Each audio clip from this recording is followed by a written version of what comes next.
Hello everybody, this is doctor Shabbir with you. तो इस video में हम बात करेंगे G E consult visa form के बारे में। One of the main reason of visa rejection is wrong form filling. इस बात पे बहुत कम लोग तवज्जो देते हैं। सब की कंसंट्रेशन डॉक्यूमेंट्स पे होती है, बैंक स्टेटमेंट पे होती है एंड करेक्टर सर्टिफिकेट पे होती है, और लेटर इस तरह नहीं है उस तरह नहीं है, और पता नहीं क्या क्या लोगों ने खुद ही जो है डिसाइड किया हुआ है कि ऐसे होगा तो वीज़ा नहीं लगेगा, ऐसे होगा तो लगेगा। In my opinion those things have nothing to do with the visa rejection.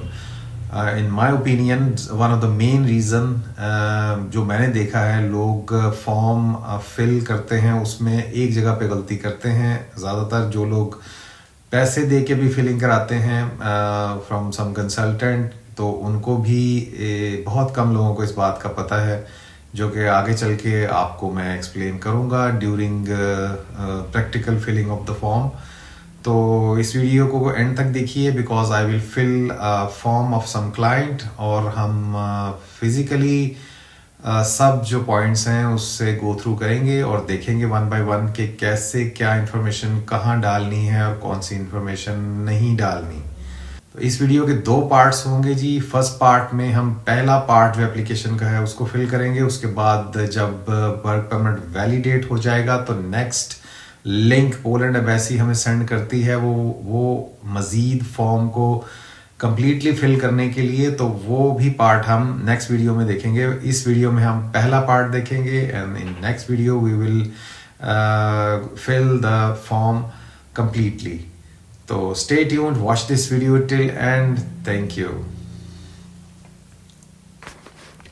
तो स्टार्ट करते हैं जी। सबसे पहले हम एक ईमेल एड्रेस क्रिएट करेंगे फॉर द क्लाइंट, बिकॉज ना तो हम उसकी ईमेल पे वैलिडेशन सेंड कर सकते हैं, बिकॉज हमको उसका एक्सेस चाहिए होगा, जो कि पॉसिबल नहीं है, और ना ही हम अपनी किसी ईमेल पे इसको डालेंगे, बिकॉज बाद में हमें वो ईमेल एड्रेस और पासवर्ड क्लाइंट को देना होता है। So we will create a new email and fill the form.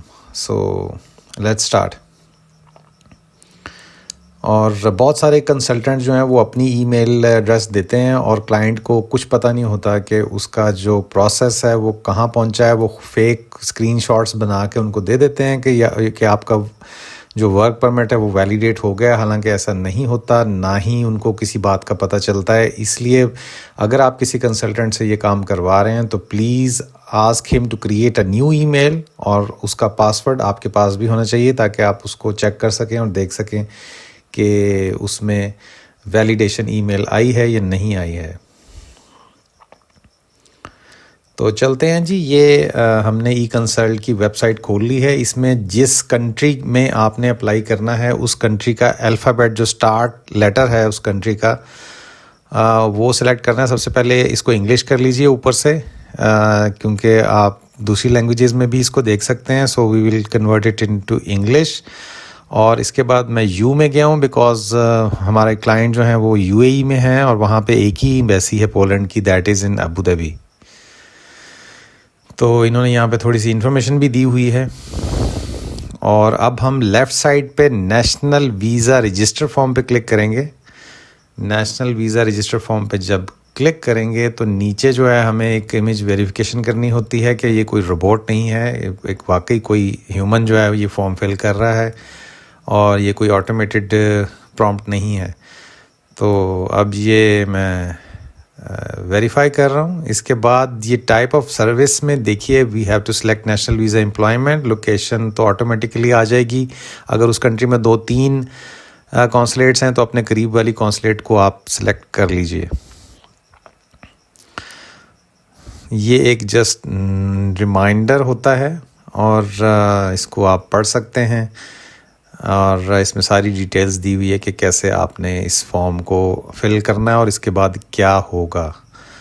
और अब ये नीचे हम क्लिक कर देंगे कंप्लीट द एप्लीकेशन फॉर्म। इसमें हम पर्सनल डाटा डालेंगे। इसमें एक बात बहुत ज़रूरी है कि यहाँ पे एक भी अल्फ़ाबेट नाम का जो है वो एक भी अल्फ़ाबेट जो है वो गलत नहीं होना चाहिए। वो एज़ इट इज़ जो आपके वर्क परमिट के ऊपर है एज़ इट इज़ होना चाहिए।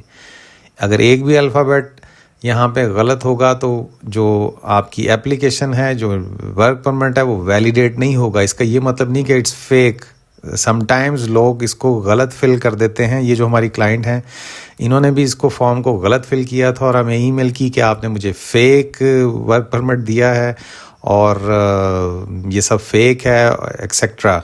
तो अपनी जहालत किसी के सर पे थोपने से पहले बंदे को चाहिए कि वो अच्छी तरह रिसर्च कर ले, मगर इन्होंने ऐसा नहीं किया। तो इनको हमने ऑफ़र की कि जी आपको हम खुद फिल कर देते हैं और ये वैलिडेट हो जाएगा because you are filling it wrong. तो नाम आपने बिल्कुल इसके अल्फ़ाबेट्स जो हैं उसको मिस नहीं करना, अदरवाइज़ अगर एक भी अल्फ़ाबेट ऊपर नीचे हुआ तो ये वैलिडेट नहीं होगी। सो आपको सारा प्रोसेस दोबारा करना पड़ेगा। तो ये जो ईमेल क्रिएट की थी हमने, इसको मैं कॉपी पेस्ट कर देता हूँ जी वहाँ पे ईमेल में, जिस पे इसका लिंक आएगा। फ़ोन नंबर जो आपका वर्किंग फ़ोन नंबर है, जहाँ भी आपकी लोकेशन है, वो काम करता होना चाहिए, क्योंकि इन फ्यूचर यही नंबर यूज़ करेगी एम्बेसी आपके लिए।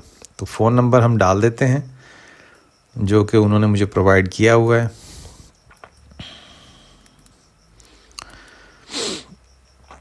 इसके बाद इंटेंडेड डेट ऑफ अराइवल डालनी है जी पोलैंड में।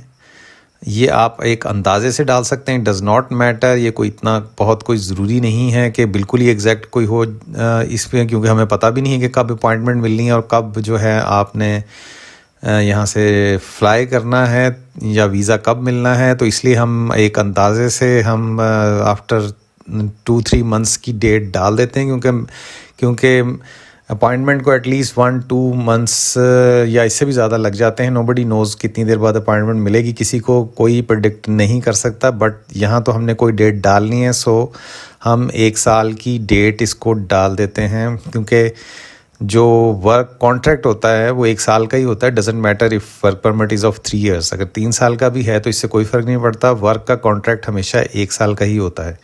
तो हमने डेट जो है वो वर्क वीज़ा भी 1 साल का ही मिलता है। वहाँ जाके आपको जो रेजिडेंस कार्ड है वो 3 साल का मिलता है। तो वर्क वीज़ा क्योंकि 1 साल का है तो इसलिए डेट भी हमने 1 साल की ही डाली है। और ये जस्ट एक फ़र्ज़ी डेट है जो कि आप कोई भी डेट डाल सकते हैं इस एप्लीकेशन के 2-3 महीने बाद स्टार्ट करके। तो अब आते हैं जी टाइप ऑफ ट्रैवल डॉक्यूमेंट में, और ऊपर हमने इसका पासपोर्ट नंबर डाल दिया है। नीचे हमने टाइप ऑफ ट्रैवल डॉक्यूमेंट जो कि एक ऑर्डिनरी पासपोर्ट है ऑफ कोर्स, वो हमने डाल दिया है। और अब नीचे है जनाब जहाँ पे लोग अक्सर गलती करते हैं, इसमें आपने गौर से देखना है।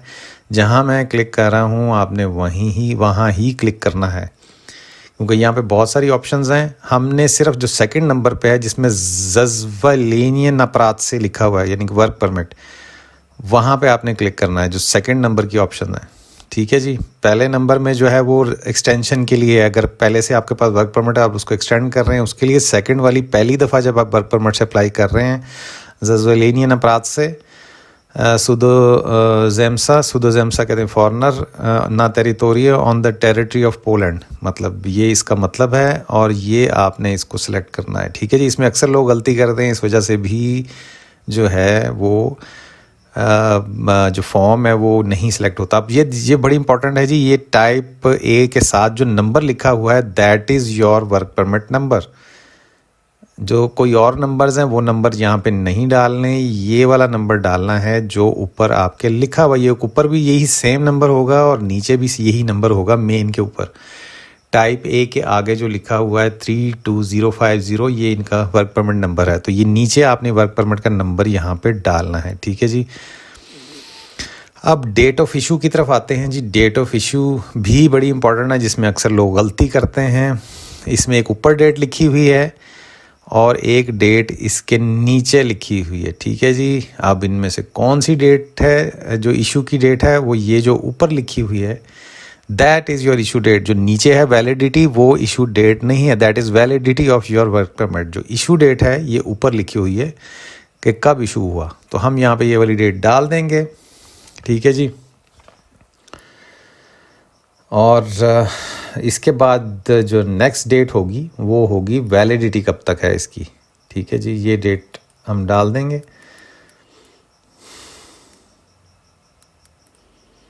और जो नेक्स्ट है वैलिड अंटिल, तो जाहिर है वो वैलिडिटी की डेट है जो कि वर्क परमिट के नीचे लिखी होती है। नीचे इसको करते हैं हम, नीचे देखिए यहाँ पे 31/10/2027 जो लिखी हुई है 3 साल बाद की डेट, तो ये डेट है जी वैलिड अंटिल की जगह पे जो हमने लिखनी है।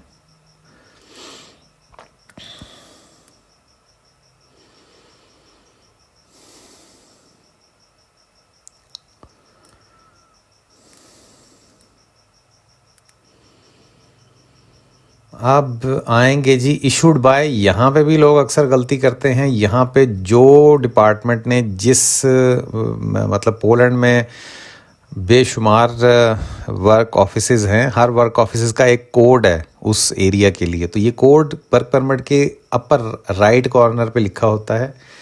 ये जो है ये आपने सेलेक्ट करना है। जो वहाँ का सूबा है वही वोदा लोड्सकी के एरिया का ये वर्क परमिट है। तो वर्क परमिट के लोड्सकी में भी 2-3 ऑफिस होंगे, लेकिन उसमें जो कोड आप राइट साइड पे ऊपर लिखा हुआ है वो कोड आपने इस लिस्ट में ढूंढना है।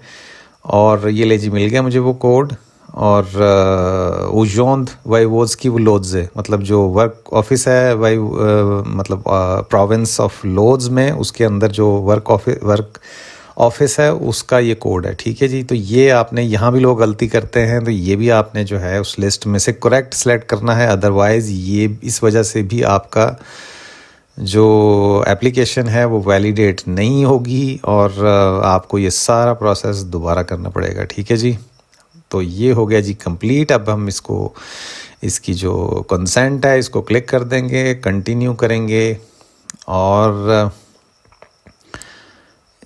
इसको एक दफ़ा सारा चेक कर लेंगे। अगर सब इन्फॉर्मेशन ठीक है तो हम कहेंगे जी ये करेक्ट है एवरीथिंग और कंटिन्यू करो।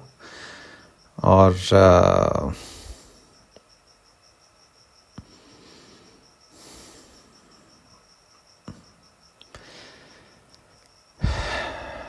ये ले जी आ गया ऊपर green, thank you for submitting the application. और यहाँ पे एक ईमेल आएगी इनबॉक्स में। इसको देखते हैं जी। ईमेल अब आती है, थोड़ा टाइम लगता है, 2-3 minute 5 minute, depends on the network. तो जैसे ही ईमेल आएगी हमें उसको वैलिडेट करना होगा ईमेल को, जस्ट इसको छोड़ नहीं देना।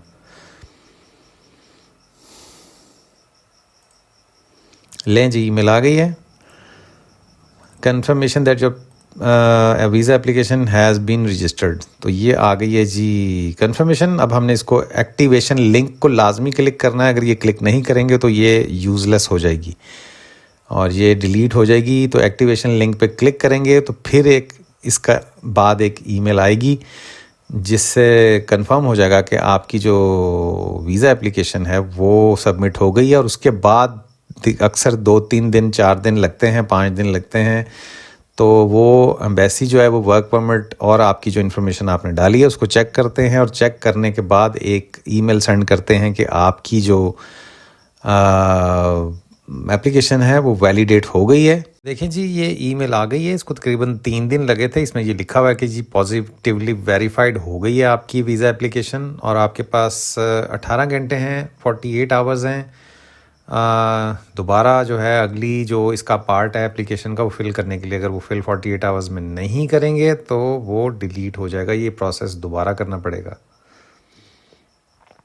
तो ये था जी कंप्लीट ये पार्ट। अब वेट करें for the next part. Subscribe and like this video. Thank you.